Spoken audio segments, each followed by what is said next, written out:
According to the government, we do not exist for ghosts. We are very real. Trying to beat life 'cause I can't cheat death. Dan kali ini kita bakal ngebahas alur cerita singkat film yang berjudul Mile 22. Film yang keluar pada tahun 2018 ini bergenre action dan thriller, dengan pemeran utama yang dibintangi oleh Mark Wahlberg dan aktor kebanggaan Indonesia yaitu Iko Uwais. Oke, langsung saja bagi kalian yang mau nonton video ini, aku kasih peringatan, video ini isinya adalah spoiler, so spoiler alert. Oke, film ini menceritakan tentang sekelompok agen rahasia bernama Overwatch yang dipimpin oleh seseorang bernama James Silva. Nah, di awal film mereka diberi tugas untuk mengambil sebuah harddisk komputer di suatu rumah. Setelah diberi perintah oleh atasan mereka yang bernama Bishop, mereka pun langsung melaksanakan aksinya, di mana Alice dan temannya menyerang dari depan dengan melemparkan flashbang dan mengamankan ruangan. Kemudian membuka pintu belakang agar sisa tim mereka, Sam dan William, dapat masuk. Di awal rencana mereka, semuanya berjalan lancar, di mana William dengan mudah dapat mengambil harddisk komputer yang mereka incar. Tapi tak lama pesawat pengintai mereka menemukan ada orang yang bersembunyi di balik dinding. Dan ketika Alice memeriksanya, orang tersebut langsung melepaskan tembakan dan membuat Alice terjatuh. Nah, karena keributan yang terjadi, tawanan mereka pun langsung mengambil pistol dan menembak orang yang menjaga mereka sampai mati. Kemudian menghidupkan suatu mesin yang bertujuan meledakkan rumah itu. Aksi tembak-tembakan pun terjadi di mana Sam dan Alice menghabisi satu persatu musuhnya di dalam rumah. Dan Silva menembak seorang pemuda yang mencoba untuk kabur keluar. Setelah semua musuhnya mati, mereka pun pergi sebelum ledakan besar terjadi. Tempat pun berpindah di kediaman Silva, di mana ia sedang menonton siaran berita tentang tugas yang dilakukannya sebelumnya. Nah, di sini diketahui ternyata orang-orang yang mereka serang adalah sekelompok agen rahasia dari Rusia yang sedang bersembunyi di Amerika. Dan ternyata orang yang ia bunuh saat mencoba kabur adalah pemuda berusia 18 tahun. Cerita pun berlanjut 16 bulan kemudian di sebuah kota di Asia bernama Indokar. Nah, untuk catatan, kota ini fiktif ya, alias tidak nyata, hanya dibuat untuk film ini. Oke, kembali ke cerita. Di kota ini, Silva dan anggotanya sedang berbicara di suatu kafe. Nah, di pembicaraan ini diketahui mereka sedang menjalankan suatu misi untuk mencari bahan kimia bernama cesium yang diselundupkan untuk membuat bom. Namun semuanya tak sesuai harapan, di mana saat memeriksa lokasi yang didapat, ternyata mereka tidak menemukan apa yang mereka cari. Dan hanya menemukan sejumlah senjata dan lukisan palsu. Nah, tentu saja mendengar hal ini, Silva langsung marah kepada anggotanya.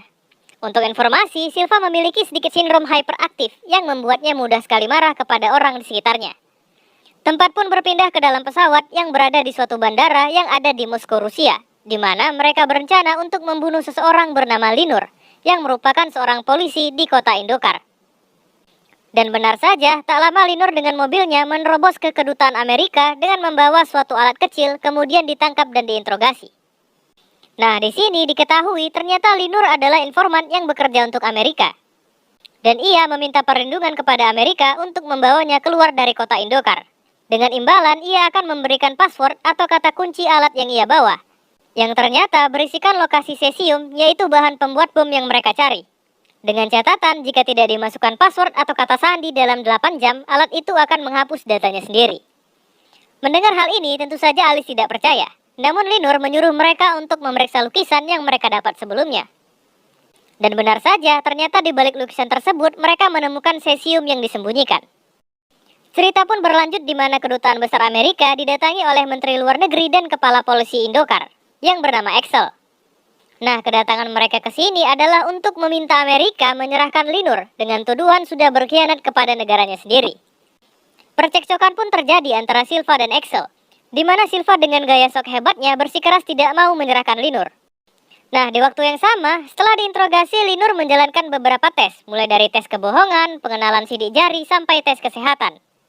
Namun sialnya saat sedang melakukan tes kesehatan, ia diserang oleh dokter yang memeriksanya, yang ternyata adalah penyusup dari kota Indokar yang bertujuan untuk membunuh Linur. Perkelahian pun langsung terjadi, di mana Linur mati-matian melawan agar ia tidak dibunuh. Linur yang awalnya kesulitan melawan mereka karena tangannya diborgol, akhirnya dapat melepaskan borgolnya dan dengan brutal menghabisi orang-orang yang ingin membunuhnya. Mengetahui Linur diserang habis-habisan oleh polisi Indokar, akhirnya Silva dengan tegas memberitahu kepada Kementerian Luar Negeri Indokar bahwa ia tidak akan menyerahkan Linur kepada mereka. Dan memutuskan untuk mengaktifkan Overwatch, di mana mereka melakukan tugas rahasia dengan cara mengundurkan diri dari CIA tempat mereka bekerja, menjadi warga biasa dan melakukan tugasnya yang dibantu oleh sebuah tim rahasia yang dipimpin oleh Bishop. Singkat cerita, setelah kelompok Overwatch aktif, mereka pun dengan panduan Bishop langsung pergi dengan mobil untuk mengawal Linur menuju ke suatu landasan pacu tempat pesawat yang akan menerbangkan Linur ke Amerika, guna mendapatkan kode alat yang ia bawa sebelumnya. Namun sial, tanpa mereka ketahui saat merubah jaringan yang mereka pakai menjadi jaringan rahasia, ternyata sekelompok tentara Rusia yang berada di sebuah pesawat berhasil menyusup ke dalam jaringan yang mereka pakai dan memata-matai mereka. Cerita pun berlanjut di jalanan kota saat pengawalan terjadi, di mana mereka sedang berbicara dengan santainya. Namun ketenangan tak berlangsung lama. Tiba-tiba muncul sekelompok pengendara motor yang mencoba menempelkan sesuatu ke mobil mereka. Dan pada saat yang sama, tiba-tiba jaringan mereka pun terputus, yang mengakibatkan mereka tidak bisa melihat apa yang ditempelkan di mobil mereka, yang ternyata adalah sebuah bom. Dan saat jaringan mereka kembali seperti semula, semuanya sudah terlambat. Ledakan pun langsung terjadi pada mobil paling belakang, yang mengakibatkan 3 orang langsung meninggal dan Sam menderita luka parah. Baku tembak pun langsung pecah antara pasukan Overwatch dan orang-orang yang menyerang mereka, yang ternyata adalah pasukan polisi kota Indokar yang ingin menangkap Linur. Melihat hal ini, William pun langsung mencari mobil untuk kabur, dan Silva berusaha datang untuk menyelamatkan temannya Sam yang terluka parah. Nah, sedikit drama pun terjadi di mana Silva pergi melepas Sam temannya yang sudah sekarat dan memberikan 2 buah granat, dan kemudian pergi meninggalkannya di tengah jalan demi menyelamatkan Linur. Dan akhirnya Sam pun memutuskan untuk meledakkan dirinya dengan granat di tangannya bersama orang yang ingin membunuhnya.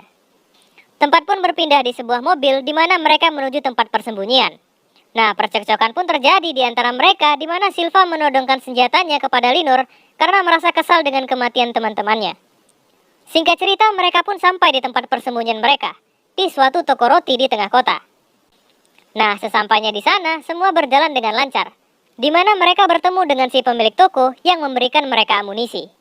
Namun sial, tak lama mereka di sana, Bishop yang mengawasi mengetahui bahwa polisi sudah mengepung tempat itu. Dan benar saja, ternyata di luar toko, Axel si kepala polisi Indokar sudah duduk menunggu. Melihat hal ini, Silva malah keluar toko dan mendatangi Axel. Adu mulut pun terjadi di mana Silva dengan sok jagonya menantang Axel dan mengatakan akan mengalahkannya. Tapi sial, tak lama ketika Silva kembali masuk ke toko, ia menemukan sebuah granat di meja. Dan ledakan pun langsung terjadi, menghancurkan toko tempat persembunyian mereka yang membuat William terluka parah di kakinya.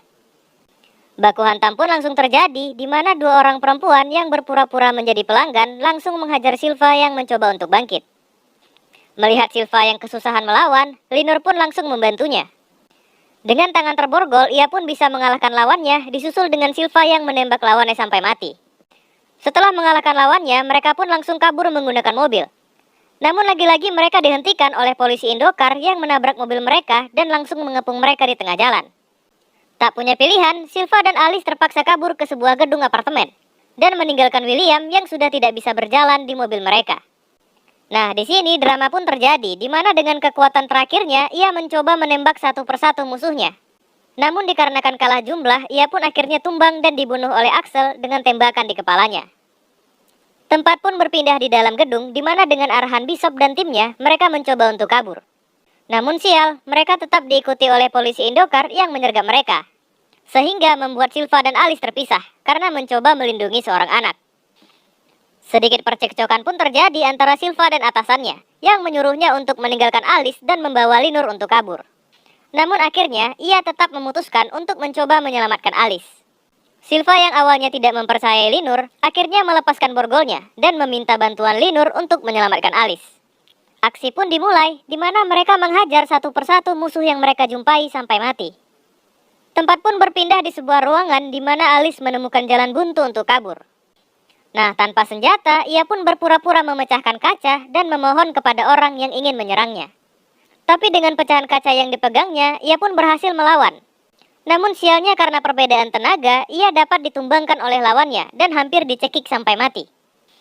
Tapi beruntungnya Linur datang di saat yang tepat dan berhasil menembak orang yang mencekiknya tepat di kepalanya. Singkat cerita, setelah membereskan musuhnya, mereka pun pergi menggunakan mobil dan dengan arahan Bishop langsung menuju landasan terbang tempat pesawat menunggu. Namun lagi-lagi, si kepala polisi muncul menghadang mereka. Tak memiliki waktu lagi karena pesawat yang menjemput Linur akan berangkat, Tim Overwatch pun menampakkan kemampuannya, di mana mereka akhirnya menembakkan rudal dari pesawat drone mereka dan membuat mobil si kepala polisi hancur berantakan. Kemudian langsung tancap gas menuju landasan pacu untuk menghalangi pesawat yang akan lepas landas. Dan akhirnya mereka berhasil mengantarkan Linur dalam keadaan selamat. Nah, sesuai janjinya, Linur pun memberikan kata sandi untuk membuka alat yang dibawanya, yang berisikan lokasi bahan kimia yang mereka cari. Dan karena sudah mendapatkan apa yang mereka mau, Linur pun kemudian dilepaskan pergi menaiki pesawat bersama Alice. Tapi di sini kejadian tak terduga pun terjadi, di mana alat yang diberikan Linur bukan hanya memberikan lokasi bahan kimia yang mereka cari, tetapi juga mengambil alih semua komputer tim Overwatch dan menampilkan gambar wajah yang tak lain adalah gambar pemuda yang mereka bunuh di misi mereka di awal film. Nah, disinilah baru diketahui bahwa pemuda tersebut adalah anak dari seorang jenderal perempuan di Rusia.